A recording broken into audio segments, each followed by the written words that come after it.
Ladies and gentlemen, thank you very much for coming. This is our parent coaches workshop brought to you by the Diamond Standouts. I wanted to just take a sec to describe kind of what the Diamond Standouts program is about, where it came from, and who's sort of involved with it now. My name is Dr. J Berio. I'm the owner and head physical therapist at Spark Physiotherapy, and we have been performing baseball-specific conditioning over the winter for probably the last 4 years.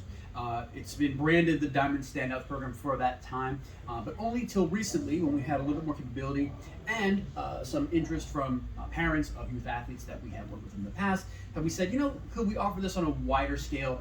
Could we offer our expertise on what it means to strengthen over a winter for a baseball athlete, especially youth baseball athletes, to a wider audience, and mix in some of the more technical bits of how to actually hit more efficiently, throw more efficiently, and sort of prevent injuries and bulletproof players. So my name is J Berio. AJ Robertson is behind you. He is our logistics and internet and sort of global manager, which is terrific. And then Coach Kevin Brewer, who's going to be assisting us with our team if and when that team happens. Whether or not the baseball club is fully fleshed out into the future, which we really are excited about happening, we're still going to be offering all of our Diamond Standouts training program over the winter to include some of the strengthening that I've kind of sampled out that you guys can take a look at, as well as our hit tracks environment. We're going to develop real data-rich batting practice, good ABs over the winter.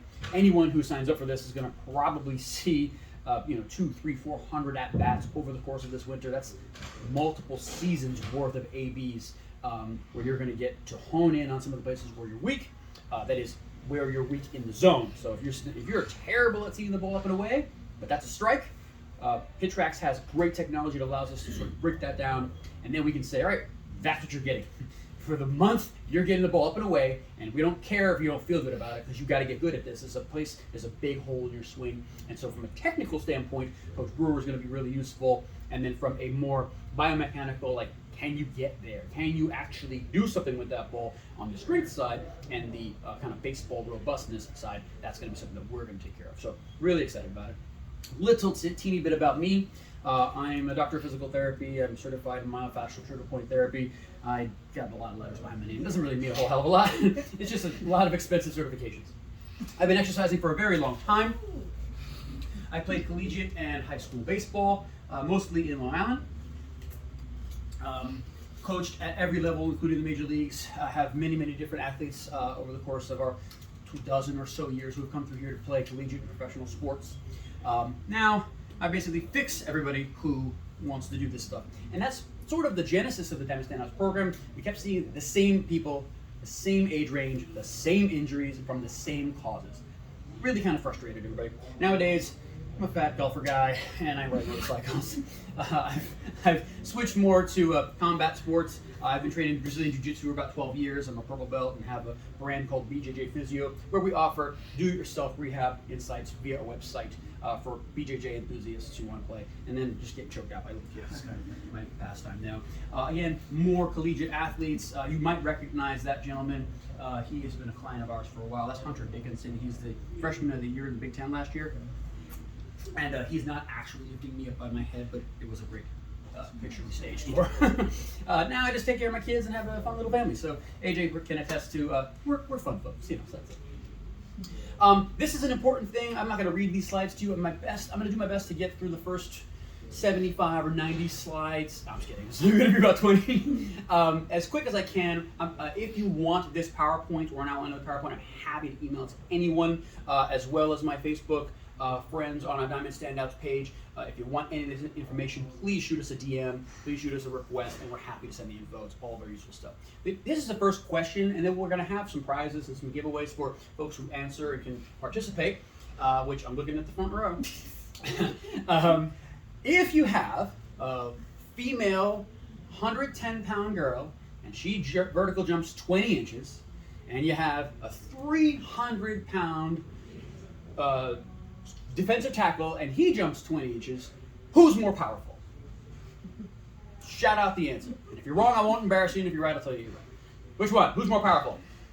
According to that, it says the heavier. Ah, very good. They jump but they jump the same. They jump the same. Don't they have the same power? No. Power is the ability to go from 0 to moving really fast. If you're moving 300 pounds and you jump 20 inches and you're moving 110 pounds, the bigger one's just more powerful. Okay, so this is one of the things about building robustness, building explosiveness. It happens at all sizes. And muscle mass and just being bigger does not necessarily make you slow. Matter of fact, it is the driver, it is the engine. You must have this mass on you to move the thing. Ferraris don't go fast because they are like other cars. They have 12 cylinders, they have more engine, their engine weighs more, the car weighs more, it's more explosive than your Honda Civic. Honda Civic's terrific for gas mileage, but it's not going to compete off the line. Who are the best overhead athletes? We see so many. We're going to go into a little bit of detail, which is going to be part of creating advocates for our youth athletes from a coaching perspective and from a parent perspective. And when we teach any kid or any youth athlete these things, we're trying to create a self-advocate. Like, hey, coach, I don't feel right. Something's wrong. I'm not able to get where you want me to go, or I'm getting tired, or I have pain. Like, these are important insights to be able to say, but we need to give kids the power to do it. We need to say, hey, if you understand this stuff, then your feels, your pain is valuable information. So when we see them all, we look at this a ton. Okay, the thrower's shoulder is one of the most violently used body parts in all of sport. It's subject to the most destructive forces.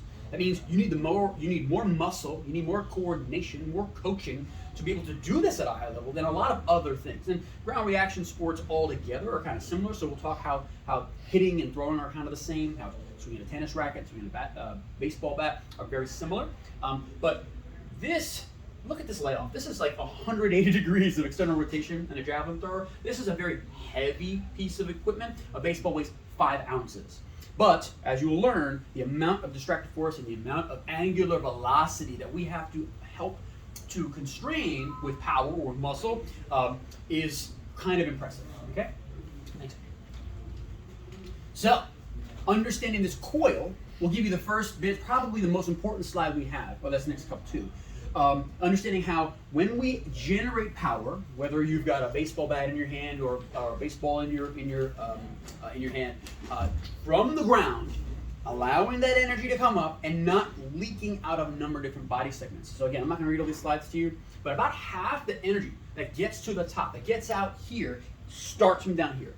And when we see people who have elbow injuries and shoulder pain and are getting late into innings or late into seasons and starting to complain of, hurts me now, or my elbow's starting to drop down, or now it's over here. It's like, okay, what's happening here? And many times you find these leaks, big power leaks in energy that your arm has to kind of make up for along the way. You know, your body is going home and it's like, we don't have enough. We either don't have enough to get it out there or enough to do what we want with the ball. So what are we gonna do? We're gonna add input.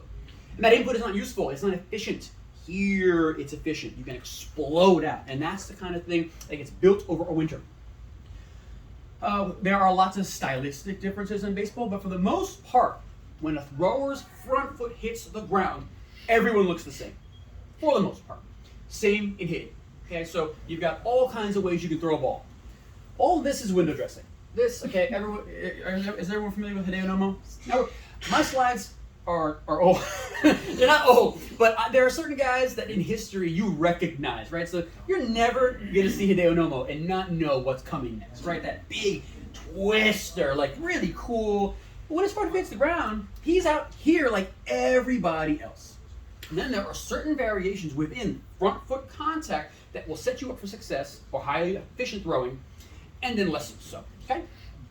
The same can be said in hitting, because if what I just described to you, from here down, when the front foot hits the ground, it's not very different, okay? Jeff Bagwell, big, wide stance. I mean, we're gonna show you some other stances that are pretty fun. Everybody remember Gary Sheffield, Eric Davis, big high kick. You know, great. But when the front foot's the floor, if you're not in the same spot, you're way late.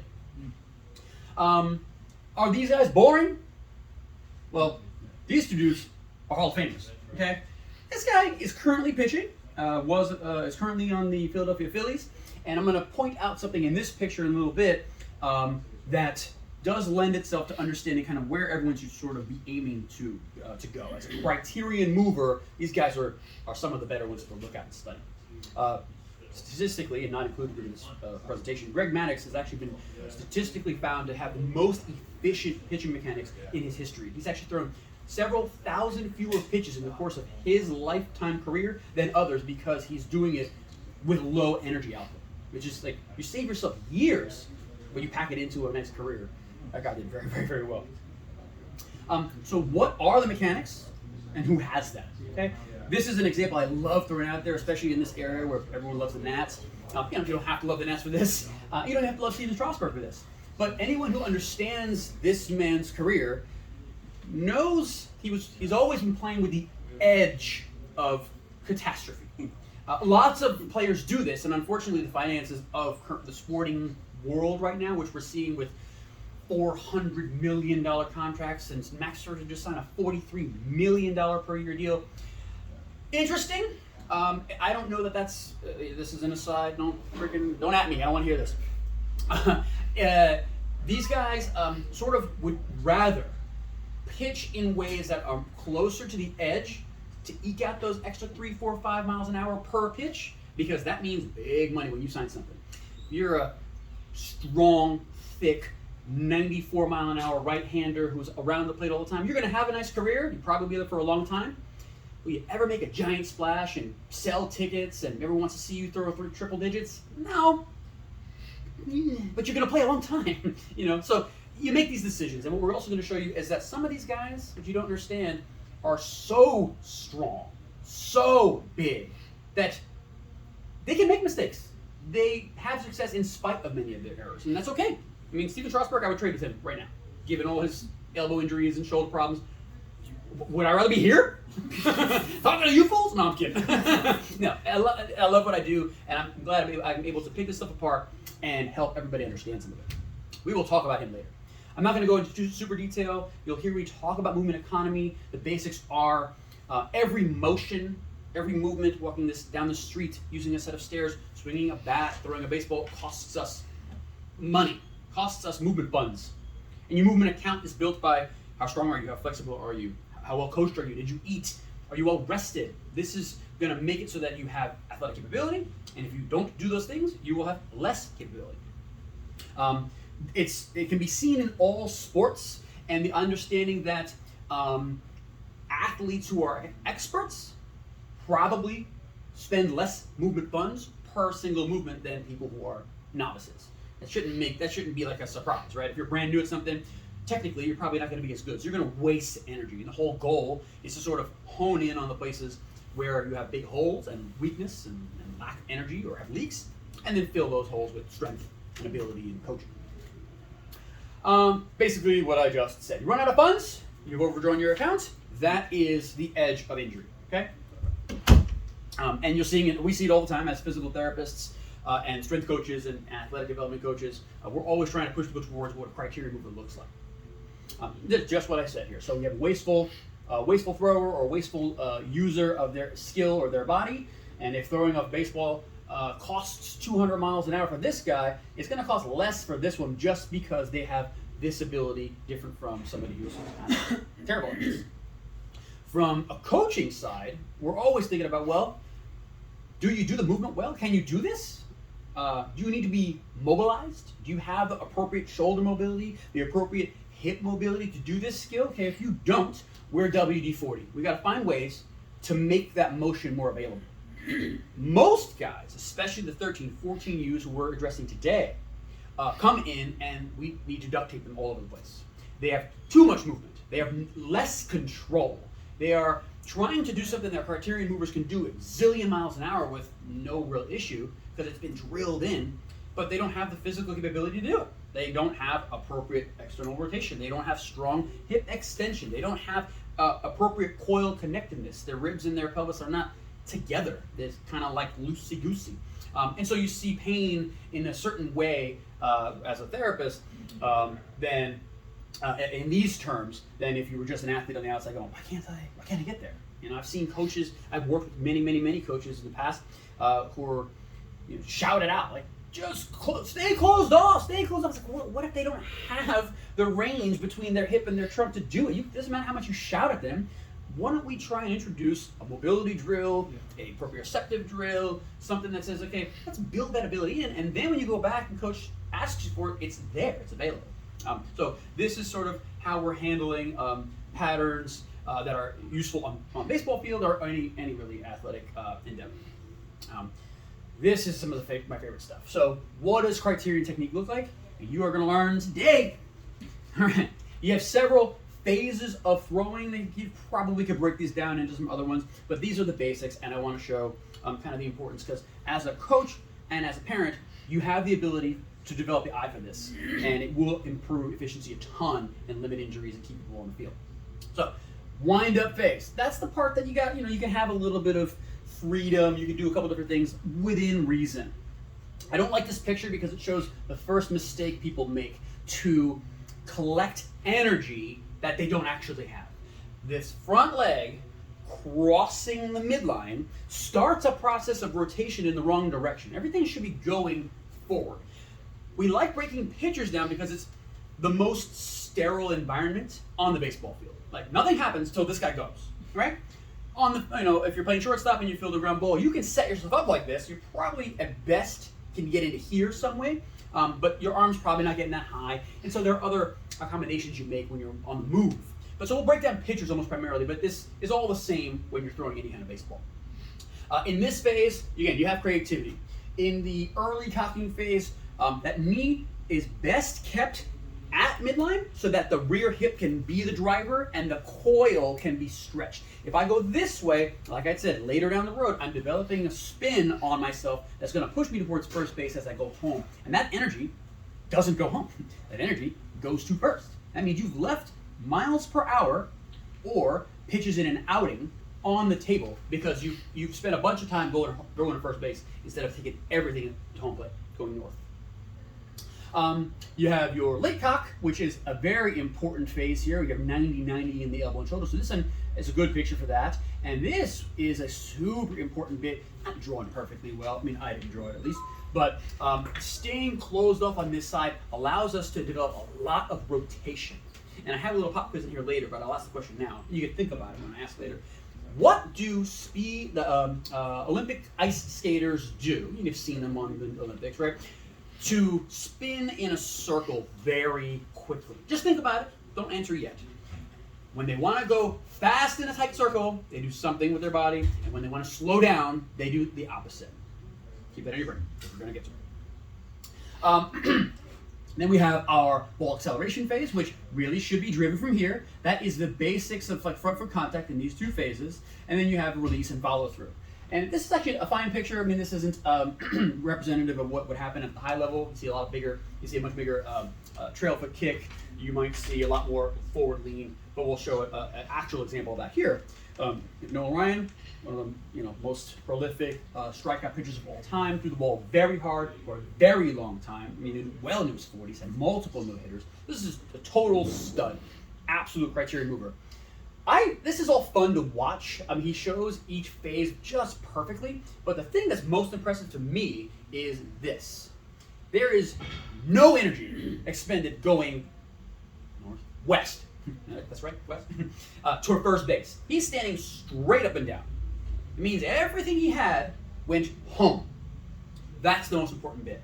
This is a big, thick, strong guy, throwing the ball very hard, but going through the very basic fundamentals. Midline foot lift, front foot contact, which just before it, so you really can't see that, but he's not there yet.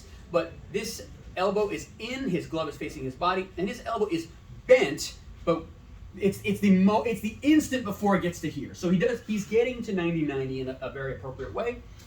His follow through is perfect. I mean, what would you expect of one of the best ever? So now this is where you get to learn kind of how to watch what you're looking at. Wind up could be, of course, if you've got runners on, you're pitching from the stretch. That probably is the best scenario to break somebody down like this, because they don't have the extra bits of motion that are required when you're winding up.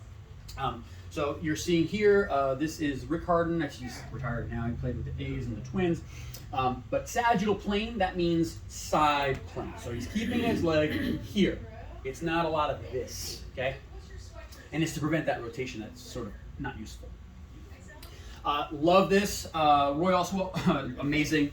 But these two guys couldn't be more different. Roy Oswalt was like a 5'7", 180-pound, like animal. Like he was very good.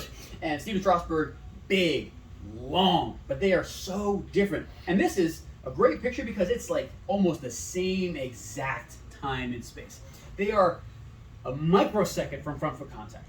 So, who's got better 90-90 position?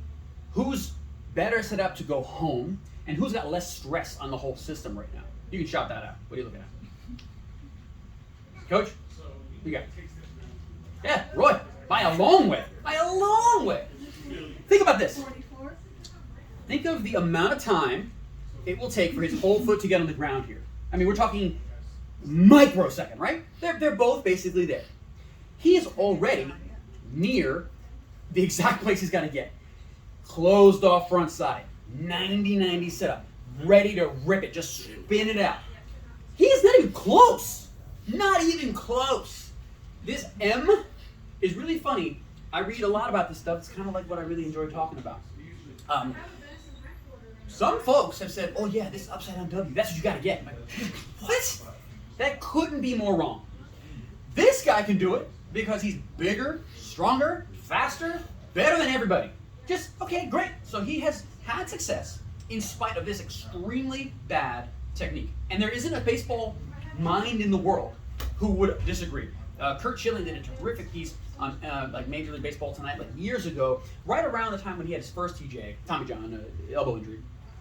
And was saying, like, this is crazy. Like, he could do it, good for him. But this is not what you want to teach kids. This is what you want to teach him. If you get to this level and you get to coach him, you don't change him.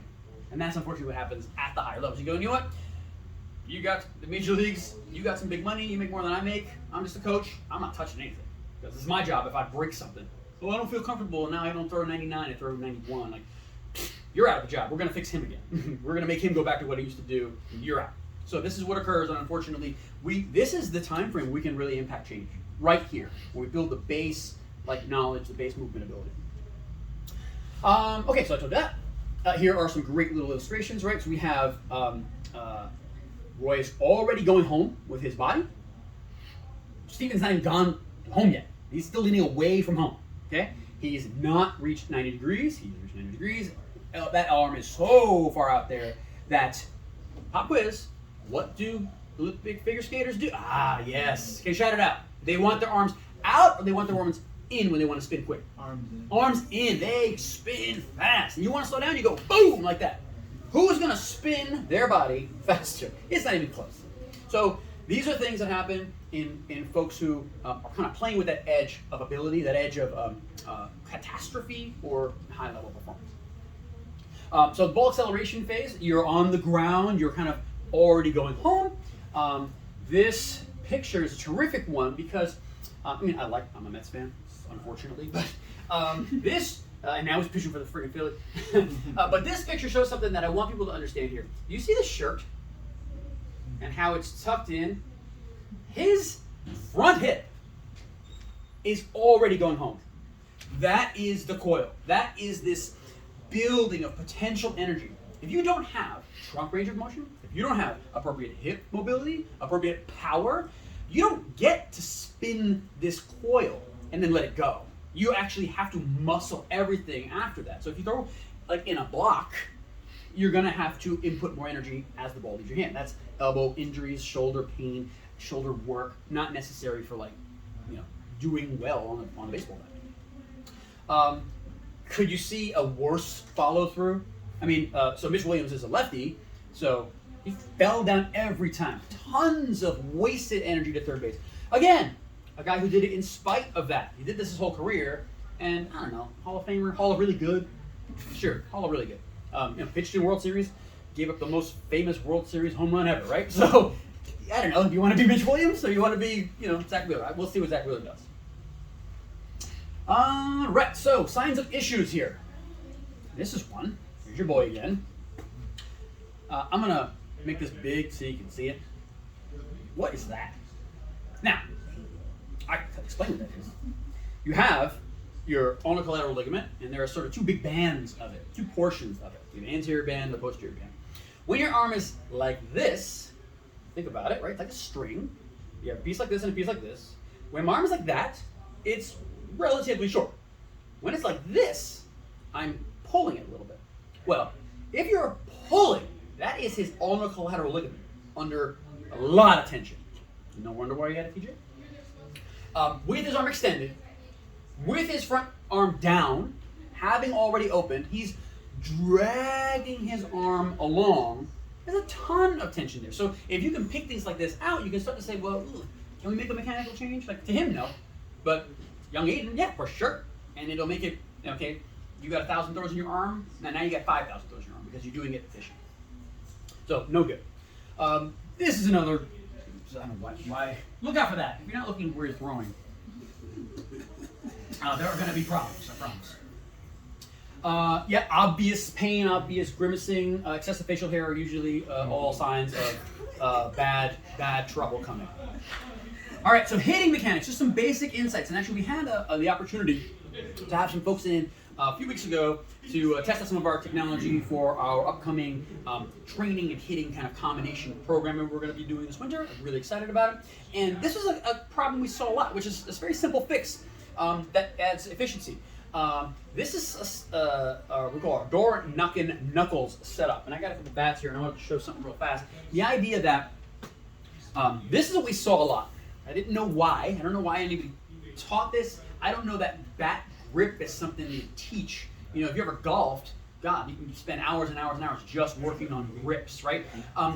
Baseball grip is important because what happens if I'm like this is I'm sort of blocked off on the amount of range of motion, like just natural range of motion my elbows and my wrists can impart. But if I just take my knuckles and I spin them out, I have so much flexibility to move and less stopping me from following through in the hitting zone, and it's just more a less wasteful swing. Okay, so there isn't not a single player in college baseball and up who is not going this door knocking knuckles sort of setup.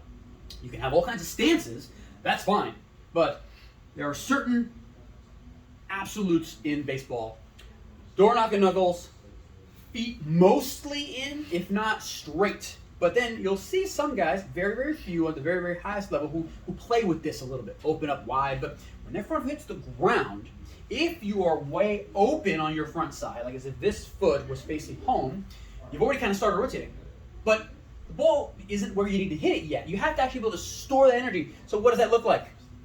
It's exactly like throwing. Staying close as long as you can, and then wait. The ball comes out, explosive power. Okay, so you're holding as long as possible. All right, quiz. I have a prize pack of gear for the person who answers this question. What's this showing? What is this graphic? I hope you can see in the inner worlds. This graphic. What am I trying to illustrate here? Now, note a right-handed batter is here. That's an important nugget. What am I trying to show? Well, if I showed this to a young player and said, okay, we're teaching this plate approach thing today. Man, go ahead. Shout out in the back. It shows where you're supposed to hit the ball. Can't hear you. It shows where you're supposed to hit the ball. What do you mean? Like where I hit it? On an inside pitch, on a down the middle pitch, and on an outside pitch. Ah, so you mean like where I will contact the ball? Yes. Excellent. All right, so imagine, hold that again. I'm a righty. The ball's down the middle. I can square that up. Okay, that way. Why are baseball fields, specifically outfield, shaped the way they are? What's the deepest part of any ballpark? Left, right, or center? Center. Center! What do you suppose that is? That is, when a right-handed batter in this case, thin and in, if he can produce power in this direction, that's the furthest the ball's going, by a long way. So if you set the outfield up straight across, you'd see center field home runs every game, every inning, all the time. So you got to make it far. But it's harder to get your hands inside to hit that at 90 degrees because the ball's coming way fast. Middle in, you see these little, I was one of these guys in college. You see the little guys with the fast hands on the inside of the plate. So what'd you do? You throw it out here.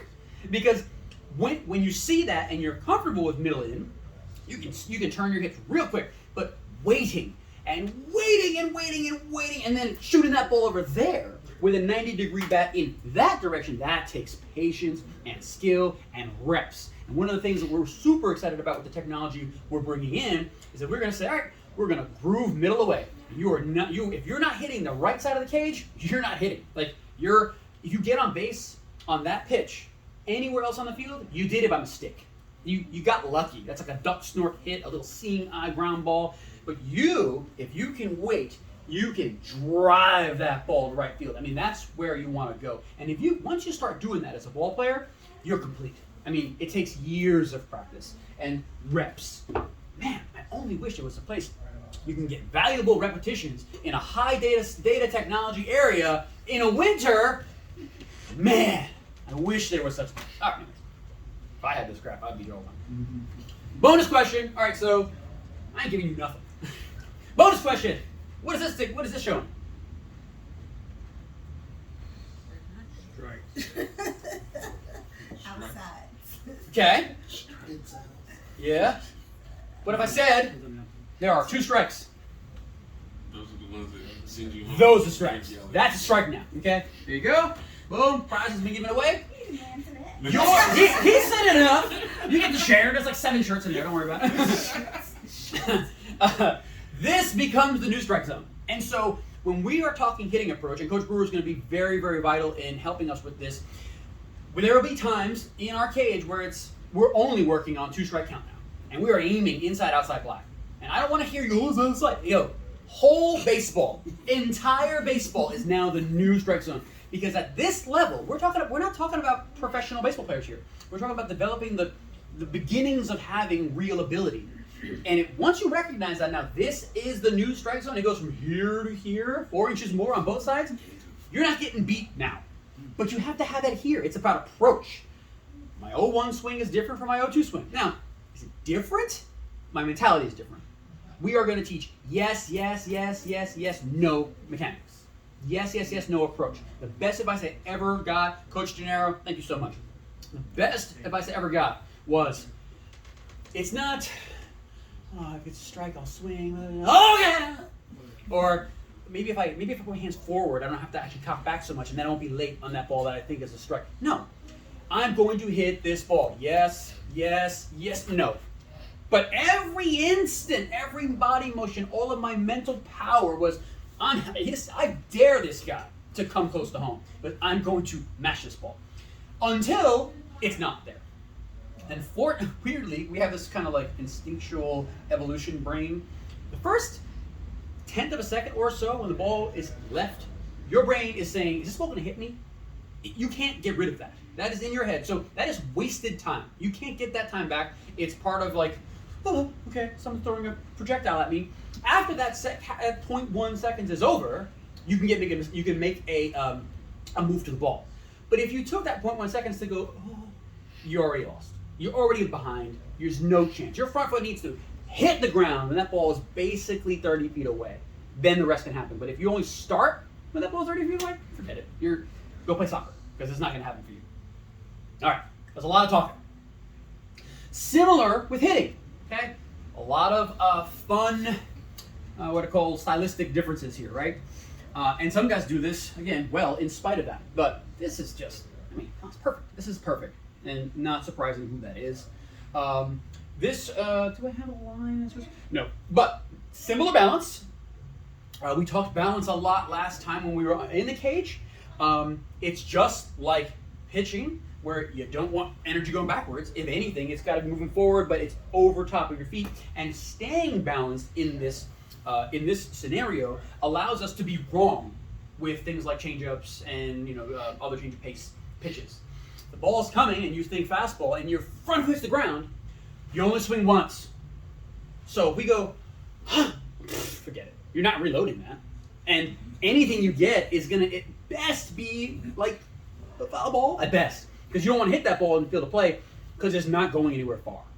You take one swing, we load, we go, oh, I'm late, jump. And then it's my one cut. But that takes tons of discipline. And seeing balls fast and slow, then fast and slow, and recognizing if you don't stay back, the resultant swing will be very poor, and you will feel it and you will see it. It will not be a secret to anyone. It'll be very obvious. So again, how we stay efficient, how we preserve that power and then explode through it. Like we said, lots of guys do this at a high level, making the wrong moves. Look at this foot and this foot. And remember back to the picture of the kind of pigeon-toed setup when we hit. And then look at Andrew Jones. His foot has never turned. And you can tell he hit a ball middle in. So this is an okay foot position if you're going to right. Because, and you're not going to see this at home, sorry, because you're only going to be 90 degrees to the line of the ball. So if the ball's away and deep, you're going to hit it here. But he took a right field swing and hit the ball probably well, because it's Andrew freaking Jones, in spite of that. Again, he's just better. Sorry, he's stronger, he's more fast. All that comes along. So they can make mistakes. And hell, if we build the most powerful mover, you probably can make errors like this and still have very good success. But that's the common denominator. You got to be an actual athlete first. The rest can come. Keep your eye on the ball. Fielding. This is right. We're coming to the end now. There'll be some bunch of time for questions. I'm really excited about that. On the interwebs, shoot questions in the comments. Fire DMs away. I love talking shop. So if there's anything athletic performance, rehab, development, shoot it my way. If it's a computer question, AJ's got you because I'm answering that. So, ready. What does it look like to actually get into the position? And what are requirements? It's like Coach Dad, doing a good job, trying to help. That's not what that looks like, okay? This angle is, okay, fine, rounded spine, knees aren't really bent, eyes are not going forward. No one doesn't know who this is. I don't think Derek Jeter was the best fielder ever, but certainly a very, very, very competent fielder. He was not somebody who was making a lot of mistakes. A-Rod, another one. Actually, a very good defender. A very, very good defender, Gold Glove style guy. But if you don't have this ability, if your hips don't flex, if you can't keep your back straight, you're not going to do this well either. So this is actually not a bad picture, but again, still illustrates kind of that head down, body down thing. So dad coach, professional, big difference. Lastly, outfield fielding mechanics, very similar. What I actually all I care about showing here is the demands of the hips here. Look at the amount of internal rotation that has to happen. This is we consider like a routine ground ball up, straight through the middle of the field. As a center fielder, this is the position I played in college. You want to get wide. That's almost like a blocking pad now, like in hockey. So you're getting big. So in case the ball hits something weird, you're still wide in front of it. You've broken yourself down, but it requires good mobility. This would be a more pressure situation. You're not going to like sit and stop. You might be a runner on first. Same ground ball up the middle, center field. You need to be collected and get out. Okay, and this is your sort of do or die situation. This one, you're just trying to get the glove to the ground and get yourself set up so you can scoop, crow hop, and fire out a strong throw. This is that guy's from first is going to third. Okay, this is that kind of thing where somebody's trying to score. Tons of technical stuff. If you want the PowerPoint, I'm happy to send it. I'm not reading this to you. I've already alluded to this. The amount of distractive forces that are trying to literally take your arm and throw it home with the ball are near the level of the tensile strength of the arm. Like this 950 newtons is an amount of force. We know the glenohumeral joint is only capable of about 800 to 900 newtons of distractive force. So everything else is muscle holding it together. Do you have appropriate mobility to slow the arm down? Do you have appropriate runway? If you don't have this motion, you got a sports car, it's accelerating at 100 miles an hour, and you give it 50 feet to stop, maybe you could do it once or twice, or 10 times. It's going to be real taxing. But if you give that same 100 mile an hour sports car 100 yards to stop, there's not a problem at all. But this is one of the largest issues we see in throwers is poor shoulder mobility into the deceleration range. So that's something we build with programming. You build it with mobility exercise. You build it with proprioceptive work, and you build it with power training. Okay? But this is winter baseball stuff. It's not stuff you do, once a week in an arm care thing on a baseball club. Well, it shouldn't be. By the way, I'm not sure if you guys are noticing, everything I'm saying has been peer-reviewed, cited. I've got 5 slides just of my citations. So if you don't think I'm right about it, you can buzz off because I read all this stuff. Okay? Yeah, more of the same. Basically, the attachment of your shoulder blade to your body. Your ribs and trunk are like your actual trunk, and your shoulder is only attached, your arm, whole arm, is only attached at here. This is the only place there is a bony attachment of your arm to your body. It's not a strong one. Every other attachment is a muscular, dynamic attachment. So we can make that strong, we make everything more efficient. You don't leak energy out between your rib cage and your shoulder when you're throwing. So you're not like lagging your arm back or block throwing like a square. Same basically from the thoracic spine and lumbar spine. Again, all about preserving energy and allowing acceleration you have built from the ground to get home. Okay, just a couple more slides. So here's the last couple. You guys have learned a bunch about appropriate mechanics. Does it still look good to you? Did it look good before? I mean, but now we're going to really show you how this all breaks down. Is he in the sagittal plane? That sagittal plane is, did he come straight up and straight down? You already know he's going to finish toward first. You already know it.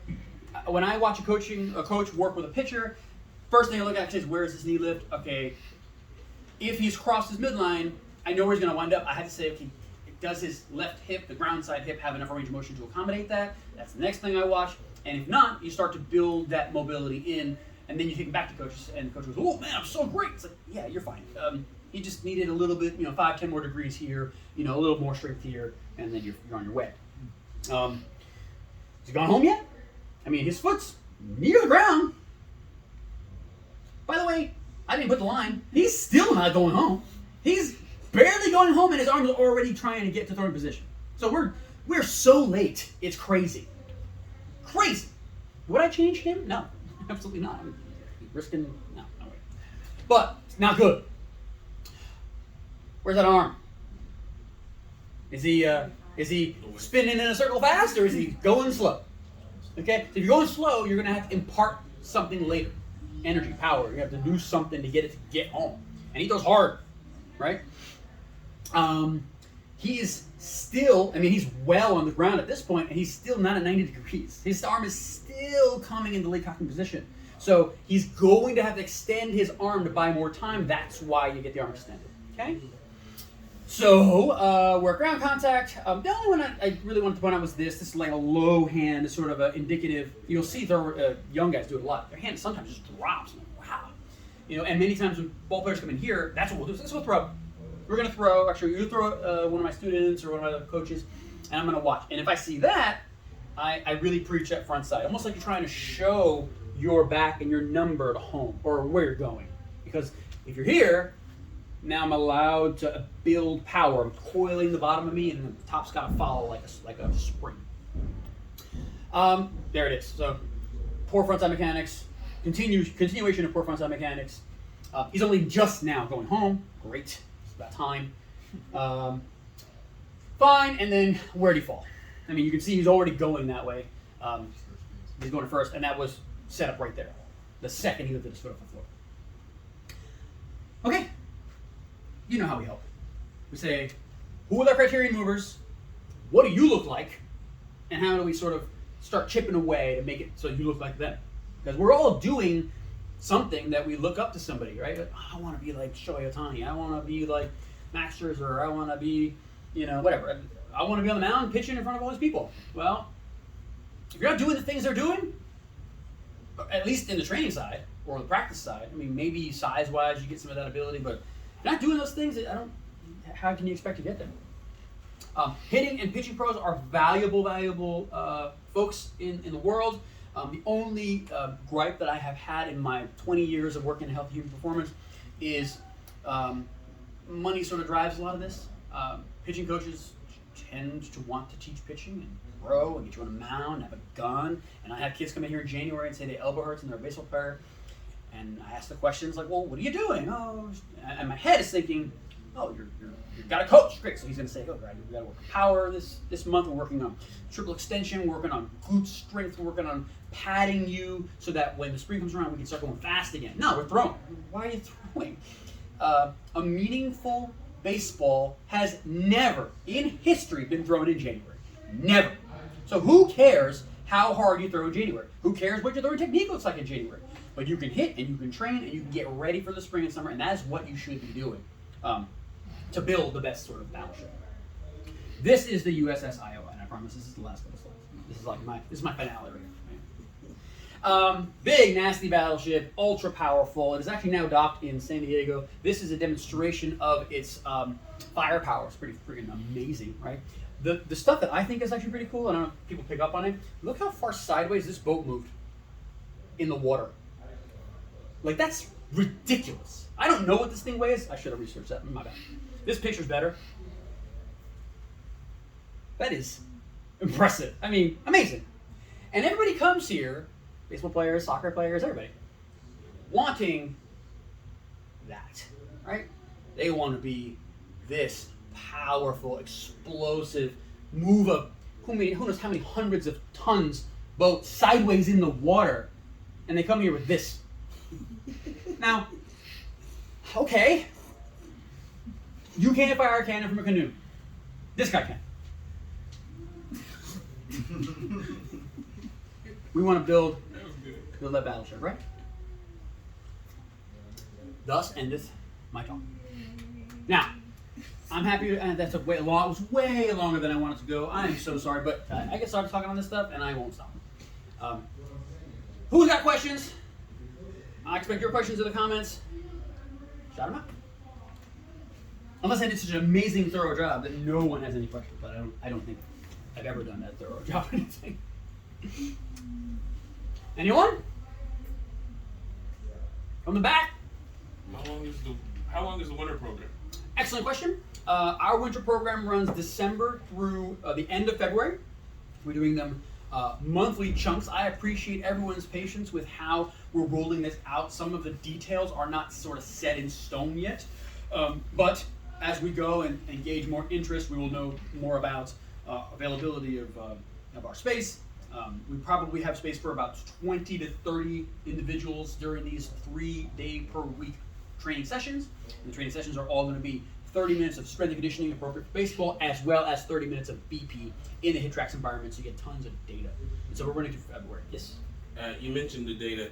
How will I know how my kid's being measured or where they're at? Great question. So we're gonna take some in-house data here to analyze from the beginning what kids are doing in the cage regarding exit velocities, launch angles, ball spin rate, and the cool thing about HitTrax, which is going to sound like I'm a freaking commercial for it, but it is cool stuff. It produces this data like in real time. So you see a pitch, you hit it, and it tells you what you did, and then it projects it on a cool like screen, like a baseball field. So you can full on have games, and we are going to have HitTrax Batting Practice League here on top of our Diamond Standouts training program, where we're going to work on some hitting mechanics. The HitTrax leagues are fun. You know, bring 10 of your friends and split them up 5 and 5. We have games. We'll play double headers, several time slots on Fridays, several time slots on Saturdays, and several time slots on Sundays. So these are just ways to collect at bats. Not only will our in-house data collection be one way we gather data, but the HitTrax environment also posts on their website like everyday sort of leaders. So if young Aiden goes and takes BP and hits 100 balls, and one of them comes out at 110 miles an hour, and for the day, he's the man, he gets to the top of that list, and it's like, look at that, our guy, top of the HitTrax league today, no one else hit a ball harder than him. And that's how we'll insert a lot of competition into this whole thing, making it more fun, but you know, having the data, I mean, if you can't measure it, you can't change it, so you know, we need to be able to find ways to capture that data. And today's combine specifically, where we will do a lot of our athletic testing, is our baseline day. So we're testing mobility, power, endurance, strength for baseball specific motion, and then tomorrow I'll invite those same kids back for BP in our cage and take some data for that. Yes. What type of lower body issues do you see with baseball players, and how do you kind of work to fix those? Great question. I would consider like the back as the last bit of the lower body, and that's probably the most common, like back pain. Usually, what we are finding is that is coming from a lack of hip either mobility or control. So the back is then sort of burdened with the work of the hips, and because young guys and parents and coaches might not, well, they understand the coaching aspects and like, okay, what do I do with 2 and 1 and run around second base? Yeah, that's great. Good to know that. how do I make someone's hips stronger so they're throwing more efficiently? I don't know. Here's an exercise I found on YouTube, or here's some yellow bands. So we usually are addressing pain in the back, which again, that's considered the last bit of the lower body, with a lot of shoring up the hips so the back doesn't have to do that, take that load as well. And that is the usual consequence of having poor hip power. I mean, other than my elbow hurts. A lot of times we'll see kids, with elbow pain, and I'll say, other than obvious stresses to the elbow, there's nothing wrong with your elbow, and nothing really wrong with your shoulder. But you don't rotate nearly enough to the side in your wind-up than you should. Like, what is that? Like, why can't you just get over there? And if you can't load the spring, you're throwing like a block. This has got to do something. It's got to do a lot more. So it's like, hey, can we build in some thoracic mobility? So that same elbow kid is going to get a bunch of thoracic mobility drills and a bunch of hip power and a bunch of hip rotation and a bunch of mobility drills for that, so that they can build in the ability to get powerful and strong. And we don't touch your elbow. That's typically what happens. Mostly.